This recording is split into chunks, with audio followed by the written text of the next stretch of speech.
Today, all the way from Miami, Florida, we have the mayor of Miami, Luther Campbell. Luke, how you doing today, brother? I'm doing good, man. I can't complain. Well, great. You and the family been staying safe during this pandemic? Yeah, we're trying to hold on.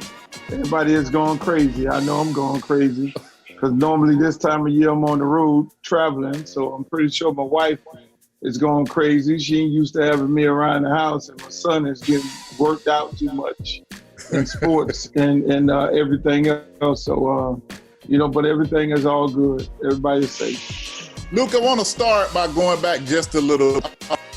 Warriors of Liberty City, that was very enlightening production together, and more importantly, talked about how sports affect the lives of those youth. How do you feel about the success of the Warriors of Liberty City?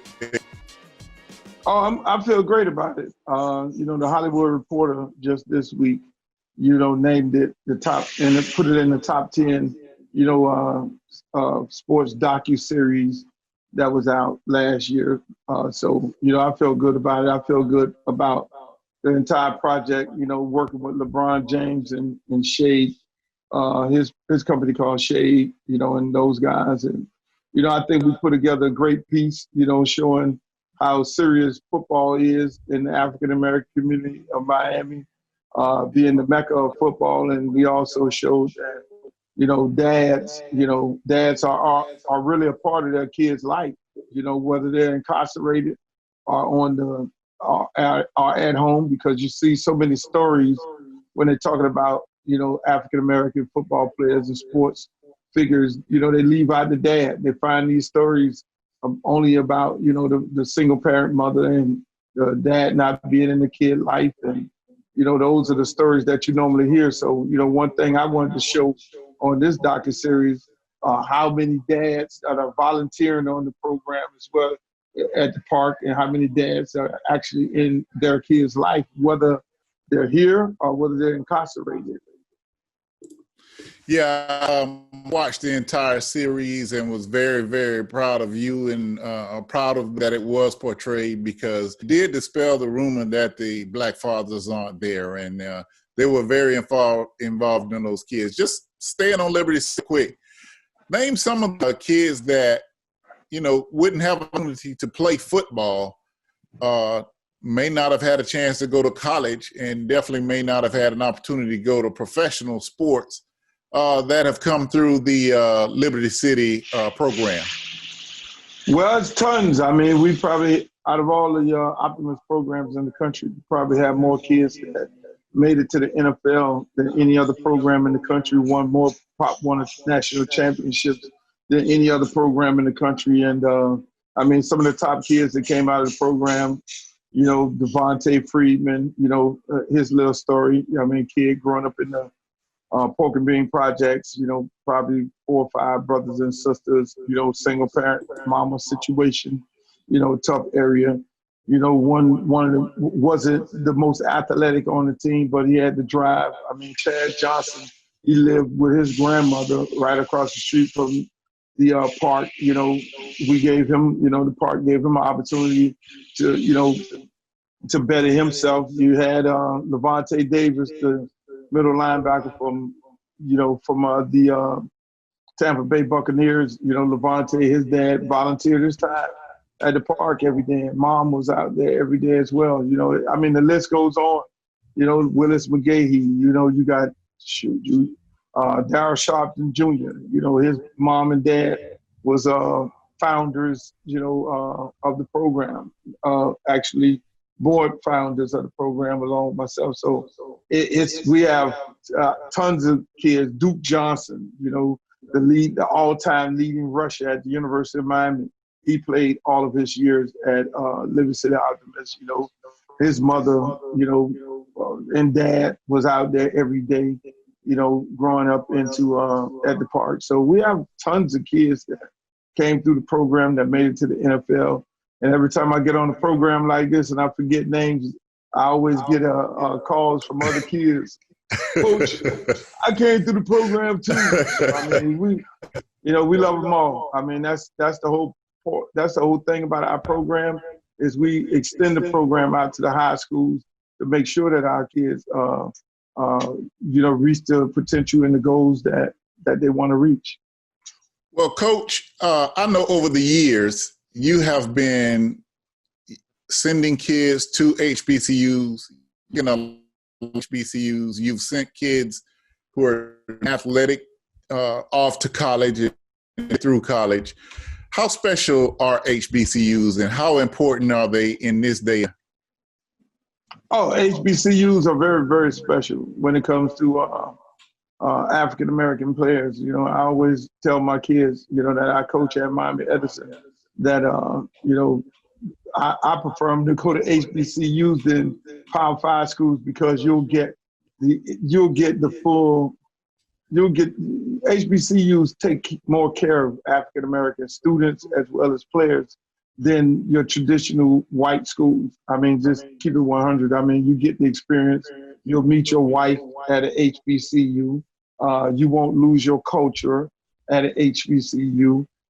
You'll get highly educated. I'll give you, our, just in Miami itself, take Florida A&M University, and how many great people, including my brothers that came from Florida A&M, including we got a couple players that's on Florida A&M football team, Blake Burgess, who plays wide receiver, and the other great guys. I mean, we had another kid that came out of the program, Keon Hardeman, played football and baseball in the program, went to Florida A&M, came back, went to University of Miami Law School. He never mentions University of Miami Law. He always mentions Florida A&M, and he's the chairman of the board of Miami Commission.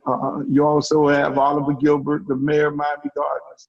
I mean, the list goes on of great people, that come out of HBC universities. I always encourage kids, don't look at it as a secondary choice. Look at HBCU as a first choice because you'll get every experience in a lifetime at an HBCU. And again, you'll be fortunate enough to meet your wife there, and you all go on and, after sports is over, you'll go on and have great kids and you'll send them to HBCUs as well. Look, we're going a stroll back to 1979, and what do you see as the change? Now, Tolly called HBCU Gameday. He pushed me up to ask a question. But anyway, in 1979, a FAMU football team coached by Rudy Hubbard, the University of Miami at Florida State's Doak County. And a lot of people say that was a turning in college athletics period, that a small school was able to beat a larger white institution. What's your take on that, and Howard Snellenberger took that loss and turned it around and built what was known as the University of Miami Hurricane football team into the U?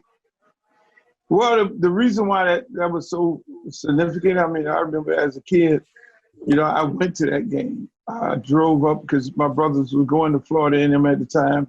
And, both of those teams are my teams. I'm a Florida A&M Rattler first, and then I'm a Hurricane second. But, it was a great experience to be able to go and see that game as a kid. But then at the same time, just like you say, the turning point of University of Miami football, because every one of those white kids were scared of the black kids, and me as a kid, hanging out at Green Tree practice field at the University of Miami, having the opportunity of being around the program as a kid, I got to, be a part of when they came back after they got beat, and some of the words that Howard Snellenberger used, and he realized that these kids were actually scared of African-American kids. So what he did was he brought down, he scrimmaged some of the toughest semi-pro teams out of the hood in Miami and said, you will never be scared of any African-American kids again. But the most significant thing that he did, he looked at Florida A&M roster, and he saw so many kids from around the state of Florida as well as Miami. And that's what built his philosophy of winning the state of Miami in recruiting. So, you know, you got your Bernard Clarks from Tampa, your Warren Sapps from Orlando, you got your Ray Lewis's and all those kids would have normally went to Florida A&M, but because Howard Schellenberger was able to change the philosophy of recruiting in the state of Florida for Miami when nobody else was doing it, he used that game as a catapult, you know, by looking at, you know, that roster and saying, who just beat me? Not only was these kids scared of these black kids, but these kids were far much better than our kids. And that basically changed everything in college football, not only just Miami in college football, because right now you'll have Nick Saban try and come down to the backyard and take a few players. You have Clemson trying to take a few players. Georgia will take a few players, and LSU will try to come get a few out of the state of Florida as well as Miami to make their programs be the type of programs that they are today to win championships. Luke, you've been very outspoken, as you've always been, but in this venue, with the climate of the systemic racism in the country, you've been documented as saying you think all the players should just play, all the black players should just stop playing every sport to really send the message. What goes into? Well, the thing is, my whole philosophy when it comes to historical black colleges, and I'm at the tire shop my friend owns, and I got my junk clothes on, so I got a Tennessee shirt on. I just noticed that. I encourage you to go to Tennessee State, not Tennessee. but at the same time, you know, my whole philosophy is, you know, I look at black college football, and I really think that black college football is getting treated real bad. When you look at black college football games, when it comes to ESPN and any other sponsors, they'll put a black college game on at during the week when all the students and the fans are working, and it gives a bad look for black college football. ESPN, I don't see ESPN in any other network giving black college conferences the money that they give to the ACC, the SEC, to Conference USA. They don't give them the same amount of money to be able to compete, because that's where most of the money comes from. ESPN, the networks, the sponsors, they take that money up, do revenue splits with the television contracts to be able to put into their facilities to be able to compete with each other. And so when I look at, I look at it as twofold, not presenting black college football and black college sports in the way they should present it as one, so the average kid could be like, oh, I want to go there. When they look at FAMU and Bethune-Cookman game, or they look at the Bayou Classic, the two big games that they'll put on TV, knowing good and well that we have other big games around the country that are sold out with a great look and good football. They don't show that on that to present that to high school football players. But then at the same time, with the contracts that they're giving, I looked at, the MEAC and the SWAC. There's no reason in the world the MEAC and the SWAC should have, the MEAC should have suffered the way that they're suffering. And it's because of money, because I'm pretty sure the teams, not knowing the logistics of it, but I'm pretty sure the teams that went to the SWAC, whether it was FAM or Cookman, the first time was reported they got $1.4 million. And that's nothing, to me, when you're talking about bringing a whole program, not just football, into a new conference, when we know that the NCAA, along with these television contracts, especially ESPN, they could put more into that conference. And I would urge the conference leaders to say, look, if go back to the negotiating tables with all of the networks and say we want an equivalent contract to whether it's the American Conference or Conference USA. We want that same contract, or we'll leave it. We'll just get completely out of the NCAA, and then we'll have more powerful negotiating powers to be able to go and get that contract, because ultimately the television contract is the biggest piece of it all. If you get that TV contract, if you get $1 billion contract, now you can revenue split and put that money into your sports programs, build better facilities, allow, have more money in the budget, coaches to go and recruit from around the country. And then now you can get those top players and you can compete with them to get those top players to come to historical Black colleges, universities, in that sense. I would do that. I would take a bold step and say, look, if we can't get the contract within the NCAA, we'll get it out of the NCAA, because what we'll do is we'll tell African Americans, if we're out of the NCAA with our own conference, we'll tell African Americans ESPN and all these other networks are not spending money on African American sports, so we need to boycott those networks. And I think in this climate, especially in this climate right now, they would easily get at least $750 million contract, television contract. I wouldn't take nothing less than that. Oh, it's in a bold move, but really brought out. And just taking a step back, the podcast so many things to cancel, and we were so looking forward to restarting the Orange Blossom Classic. I know you were one of the ambassadors for the class, and you and DJ Nasty, we've seen on Instagram promoting it with Mayor Oliver Gilbert, every effort to restart the Orange Blossom Classic.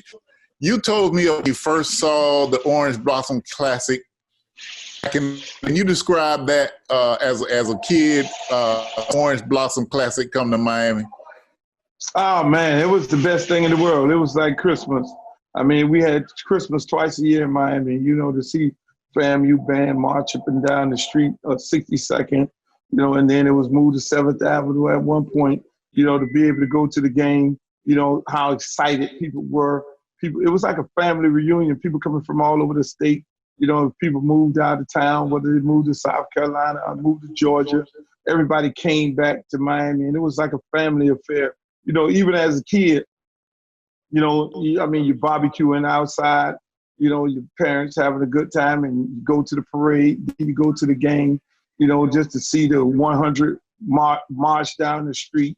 It was like, it was the best thing in the world. And so for that to be able to come back to Miami to give these kids and these younger kids, as well as the seniors who experienced that, to be able to experience that again, down here in South Florida, which is the home of it all, it's just a beautiful thing. And I'm just happy that Mayor Oliver Gilbert and the City of Miami Gardens and Miami-Dade County, decided to, negotiate with FAMU. And I'm just happy FAMU wanted to bring the game back. And I think it's going to be great.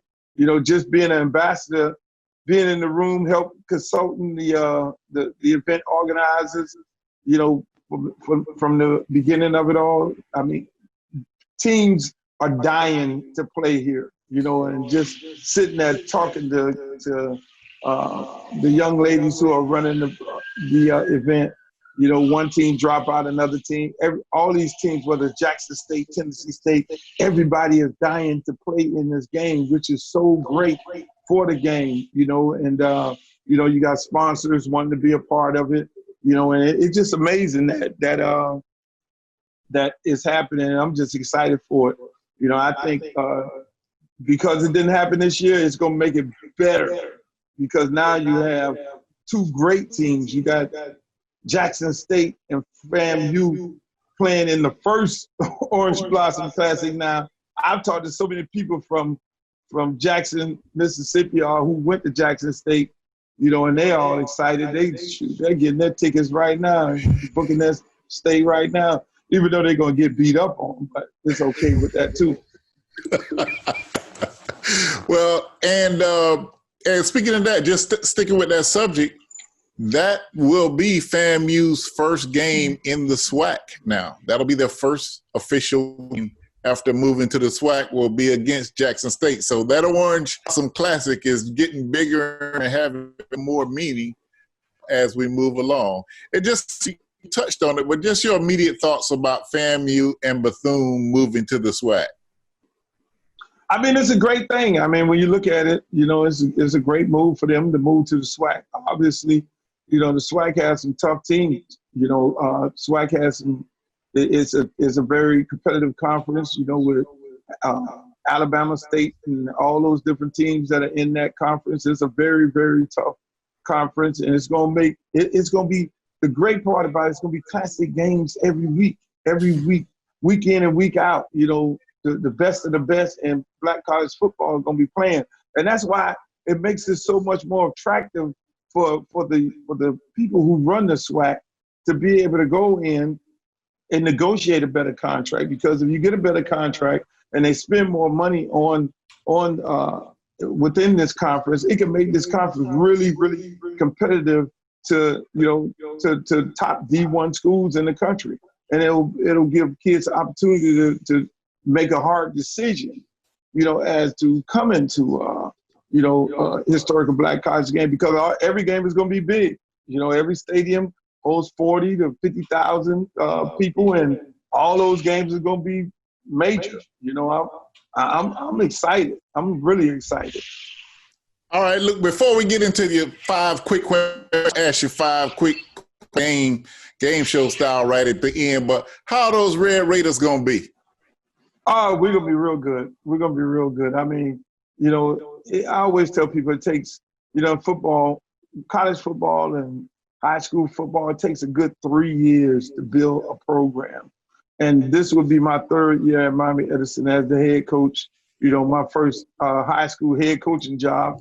You know, I took over a program that was 0-10 for a couple of years, that hadn't won any games, that were getting beat, you know, 365-14. You know, and I just wanted to do something great for the community as well as the school. And so, you know, we went second round of the playoffs last year. The first year we won games, and this year now we're stacked up. We probably have over 18 kids that are committed, have D1 offers. You know, probably 8 kids with Power 5 offers. You know, and so we're like really stacked up. So, you know, we look forward to playing in Tallahassee for the state championship. You know, our district, our division, which is District 3, you know, our state championship is in Tallahassee. So we look forward to playing in Tallahassee this year, assuming the COVID and everything, you know, gets straightened out. And partying at the Moon after we beat whoever it is. You own the Moon. We need the stocks. 35 years, Luke. It's been getting off of a boy, you spent many a nights on that stage and in the DJ booth at the Moon over the years, huh? Oh, no doubt about it. You know, I mean, it's the highlight. One of my biggest highlights in my life. I mean, when I do this docu-series on my life and the 2 Live Crew life story, it's going to be right up at the forefront. We're going to be right at the Moon, getting kicked out by Scott Coswell for on stage. And I mean, the Moon is single-handedly responsible for ruining Florida State chances to win a national championship when Willie Williams was playing linebacker. I videoed him and his Florida State players at the Moon talking trash, took this film back to Miami, went into the video room, showed the entire team how Willie, not Willie Williams, but what's my man name? Middle linebacker from Florida State. Not Marvin. Marvin Jones. Marvin Jones. Famous. He talked so much trash on that tape, and I took it back to the University of Miami, and I brought it into the media room. Dennis Erickson got the whole team, gathered them up, and he was just talking about all the guys and talking the trash about how he was dating their girlfriends and how there wasn't no men, and they came out with a whole different attitude and went up there at Doak Campbell Stadium and beat them. And I remember when they asked Bobby Vaughn about the tape, and he was like, "Yeah, I heard about this tape." That was funny. And then I saw him at your golf tournament that you invited me to. And I asked him about the tape. He was like, yeah, that daggone tape got the guys riled up and beat us. We had a better team. I'm like, yeah, you did. But the tape, when you call a man out, the man gonna then take it to a whole nother level. But that was funny. And speaking of the moon, and we're not even gonna answer this because everybody's gonna know. But that song that you made about Martinez, you made up on stage at the moon. So we just gonna leave at the that moon right there because they almost didn't. We'll leave that right there. Anyway, all right, Luke, I got 5 quick questions for you. They are loaded, but just give us your best answer, and then we're going to take it out of here. Okay? What's the best HBCU homecoming? Florida A&M, no question about it. Okay. All right, now we got started football at Florida Memorial. So Florida Memorial or Edward Waters? Flomo, no doubt about it. Flomo. Even though Edward Waters just got some money from the state, we're still gonna beat their brains out. Okay. All right. So who has the best college band in HBCU? Thank you. The hundreds. I mean, hey, Sonic Boom is like, that's not really a boom. That's more like a transistor radio. The Wildcat band, I mean, they only have one song that they play is da-na-na, da-na-na, and that's about it. That's the extent of that. I mean, when you look at, Alabama State, the only thing good about that band is the dancing girls. I mean, that's what they consist of, the dancing girls. So, I mean, I can go down the list. You don't want me to talk about Southern and Grambling. That's FAMU wannabes. That's 100 wannabes. So, I mean, hey, look, it is what it is. Okay. I know, huh? Hey, Luke, give me an estimate of how many kids. Now, I know you've sent several kids to everywhere over your years as a high school coach and just as an advisor. Just give me do you talk about it and try to calculate how many kids you've sent to HBCUs? I know my man you sent to Howard, the receiver that was in your wedding. I can't remember his name. Oh, man. Mario, yeah, that's my nephew, Super Mario. You can see him on Instagram. He got all the girls. I told him when you go to Howard, he left Auburn and said I wanted to go to Black College. That's my little nephew. He ended up going to Howard. I mean, I look out more for the HBCUs than I do the white colleges. I'm gonna tell you because I encourage those kids, and that's why I fight so much with HBCU colleges because, as a football coach, I get a little frustrated with historical Black colleges because most of them have a tendency of wanting to wait, wait and see what's left to offer the kids, or they'll go get kids from junior colleges, or they'll wait for transfers, and it just makes me so mad that I want them to compete with the white schools, and for over the years, I mean, I've seen God knows how many, and at the end of the day, if they wait, I just was mad for so many years that Cookman was taking a lot of my players, and now FAM, and so it's tons of them, man. I've lost count. I mean, I have a great relationship with coaches, whether they're at Jackson State, whether they're at Tennessee State, whether they're at Alabama State, Flea over there, whether they're at FAM, with Billy Roll, or whether they're over at Grambling or Southern. I just have a great relationship with historical Black colleges, and using my relationship with them, my kids have an opportunity to go into school there. And I've lost count. I got so many kids. I got probably about 3 kids on FAM roster right now.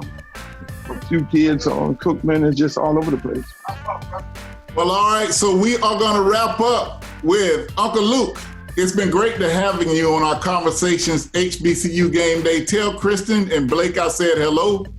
And Layla and Zach and Thais says to tell everybody they said hello as well.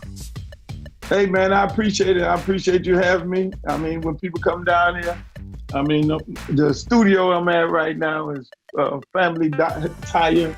My homeboys, Black-owned, operated tire shop. So they got the little background going. It looks kind of hot, but yeah. tell the kids up there and everybody I say hello, you know, and hopefully when this corona is over with, we'll come to visit. The mayor of Miami, Uncle Luke Campbell, and we'll see y'all later.